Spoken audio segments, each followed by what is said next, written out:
Looking for a cozy game that offers more than just peaceful exploration? Moonfrost has it all.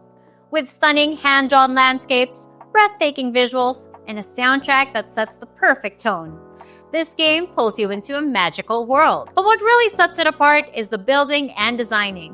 Whether you're constructing cozy homes or grand designs, Moonfrost gives you the freedom to create something truly special. Hey all, I'm Likeable, a casual variety gamer who's been exploring different games in the Web3 genre. No, not all crypto games are a scam, and yes, some of these games are actually fun, just like the one we're diving into today. So what is Moonfrost all about? According to Oxalis Studios, the team behind this stunning game, the story of Moonfrost began years ago when a calamity struck. The sky ignited and large shards of mysterious mineral rained down. They called it the first Frostfall. The world was thrown into chaos and disrepair, forcing many to abandon their homes and dreams. Before long, the Frost Hunter Association was formed, a group dedicated to studying frost and recruiting brave frost hunters. Volunteers willing to travel the world, searching for frost and helping to rebuild. Funnily enough, frost is painted as the bad thing that ruined the balance of the world, but it's also their token on Solana. Anyway, you as the main character will start off into this world and work your way up to becoming a frost hunter. Along the way, you'll meet colorful characters, tend to your farm, and take on all sorts of quests. It's a cozy farming sim like Stardew Valley, Sun Haven, Animal Crossing, and many more, where you have a farm, a story, and NPCs with varied personalities. But the real selling point of the game lies in the building mechanic. If you check through Moonfrost's socials, you'll see that the most creative houses are out there, from multi-level to colorful to realistic to whatever you could possibly imagine. At this point, I feel like I'm getting way ahead of myself, so why don't we go ahead and start off at the beginning? Let's click on play for Moonfrost. Before that though, I just wanted to talk about our company real quick. We're Polemos and we're an ecosystem that helps traditional gamers enter the Web3 space. We do so by providing educational content through videos like this one, updates through our newsletters, and easier access to NFTs through our Forge. The Polemos Forge is a place where you can take your unused assets and lend them to other users, or perhaps borrow assets from other users. It's easier here because borrowing an NFT is as easy as swiping your credit card. No need for the complications of transferring assets from one wallet to another just to play Web3 games. Right now, it's unclear how Moonfrost plans to integrate NFTs into the game, so you can't really find Moonfrost items on our platform. But for games like Illuvium, we're live and kicking, so make sure to check us out. Why is the chicken twerking? Is it meant to twerk like that? Welcome to Moonfrost, ladies and gentlemen! As you go through the tutorial, you'll learn the basic controls. WASD, or up, down, left, right for movement, and the usual click to interact. I'll let you on in a little secret that's not mentioned in the tutorial. Pressing Z teleports you to the middle of your farm. Z in the village teleports you to the crystal. More on that later. But this tiny piece of info is a game changer. Trust me. There are two NPCs in the tutorial. You've got Ash, your main guide, who's got this split personality. Because 1 second, she's nice. The next one, she goes all hostile on you. And then there's Walter, the get-rich guru teaching you the basics of farming so you can go from this to this in just a few trial runs. Ash teaches you how to make tools on your workbench table, while Walter shows you where to buy seeds and get your farm started. Farming is straightforward. You plow the ground, plant the seeds, water them, and harvest. Easy enough. Sometimes, when I'm too lazy, instead of watering the plots one by one, I just wait for the rain to come falling down and do all the work for me. Work hard, not smart.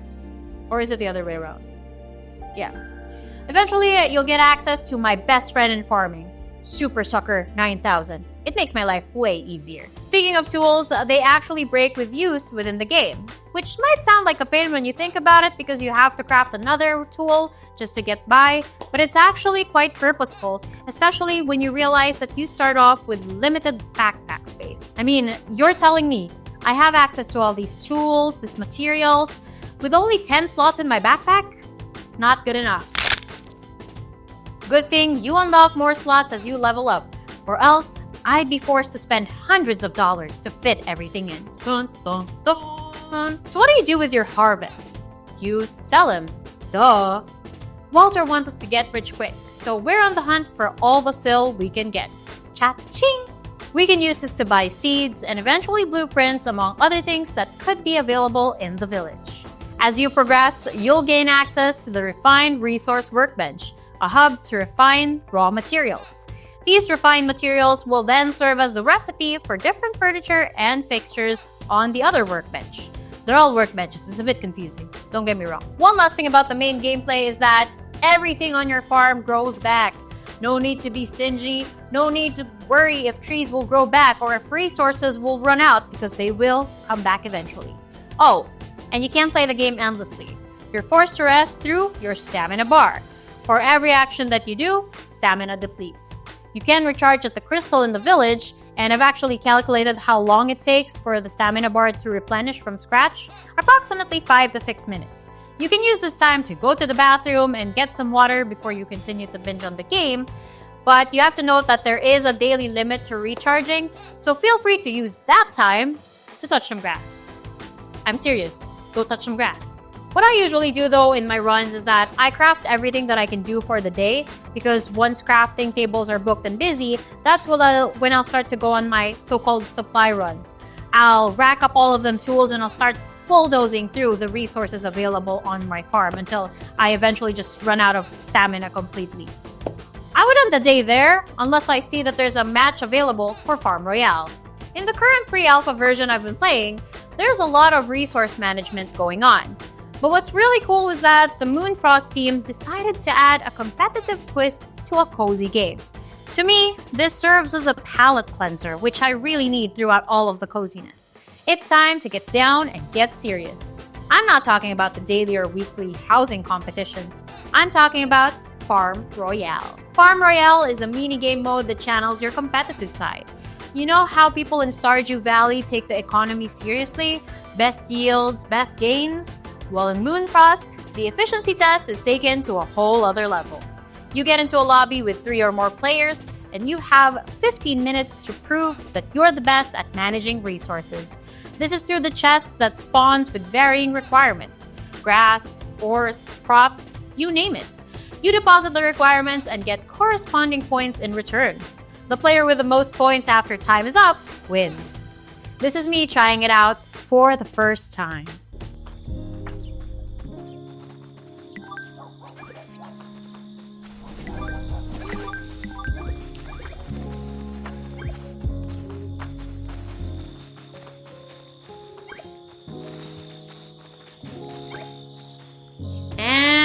Losing, because I was so cocky thinking that none of the other competitors really knew what they were doing, only to get humbled so fast. I didn't give up. The second time, I placed second. The third time, it was truly the charm. Here's the secret. When the timer starts, the first thing you ought to do is build tools. So chop some wood, pick up some stones, and craft all the tools available at the workbench. Then, you're gonna clear up some space near the well using your reaper or your pickaxe, and then you can sell the extra materials for some sil, because after you build the tools, all of the other materials are worthless. From there, you start prepping the soil and buy all the seeds you can get. Keep farming for the first few minutes and stock up on the crops, especially the golden ones. When I was up against a seasoned player, I realized that there needs to be a balance between farming and depositing the yields in the chests. This is important so that the other players don't end up depositing to the crop chests earlier than you. So make sure to deposit accordingly and be conscious of the time. Once you get used to this, you should be stacking up those wins and those star tickets. You're welcome. I actually don't know what the star tickets are for just yet, so wait for that update. Back to the main gameplay though, wherein building is king. Think farming sim meets The Sims. In Moonfrost, you'll need blueprints to create all sorts of things for your house. Blueprints are essentially plans that let you construct structures, furniture, and decorations in the game. You'll acquire them through leveling up, exploration, quests, or crafting. Once you have a blueprint, you'll know exactly what materials are needed and steps are needed to build that item. For walls and flooring, you won't have a problem because the materials you need are easy to find. It's important to know though that demolishing won't give you back these resources that you spent. Consider them gone after being built. But when it comes to furniture and fixtures, Craftcoins will be the bane of your existence. Imagine you're in the zone. You're decorating your house with beautiful tables and chairs, only to realize you've run out of Craftcoins. Womp womp. Craftcoins are required for most items, and you can only earn them by completing daily quests or making them in the refined resource workbench. But that takes forever. So my workaround? Make more workbenches, as many as I could. Outside of that though, the building mechanic of the game is the cherry on top. I mean, it's uncommon to see multi-level building like this. It feels like you're constructing for Chongqing China or something. Once you get in the groove, your house could look like this, or even better. I'm still trying to channel my own inner creativity, but for now, this is my humble abode. But one of these days, I'll be ready to showcase my house and even submit an entry to the daily and weekly House Hunter competition. Here, you get cool rewards like unique blueprints and what I'm assuming are frost tokens. While frost tokens have no value yet, it wouldn't hurt to stock up on them before they go live, right? This is my way of teasing that there is a promise of play to earn real soon from them. Oh, and I can't believe that I'm only mentioning this now, but have you heard of Moonfrost soundtracks? Seriously, listen to this.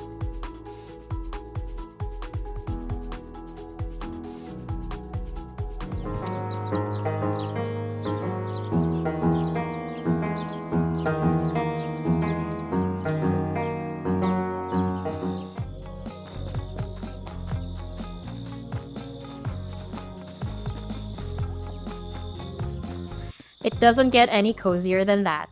After playing this game for over a week, I totally see why it won Best Art Direction at the 2024 Game Awards. You think pixel art is old school, but they claim to have next-gen art, and I believe them. The way the day and night interact with the world, seeing the shadows and textures shift with time, it's just so cool. Especially when you find out that everything was built from scratch. I mean, look at this immaculate sunset. On the other hand, I also have a list of things that I ended up not liking about the game. But these are small things that could be easily improved by the devs. For example, so far, there's no way to choose the amount of things I'd like to sell. It's either one or all of them. So if I need to sell 40 pieces of hardwood, I'd need to click the sell one button 40 times. I also don't like that some things on the map can't be moved around. It can be limiting, especially in the building process, since there are cells that are completely blocked off. For farming, I'm not enjoying the fact that my plowed land disappears in the middle of a farming session. Don't get me wrong, I totally get that this would allow the users to still have a function for the hoe. It's just, I'd like to understand how the farmland thing works, because so far, I don't understand why they just expired just like that. It's not a major issue either, it's just really inconvenient.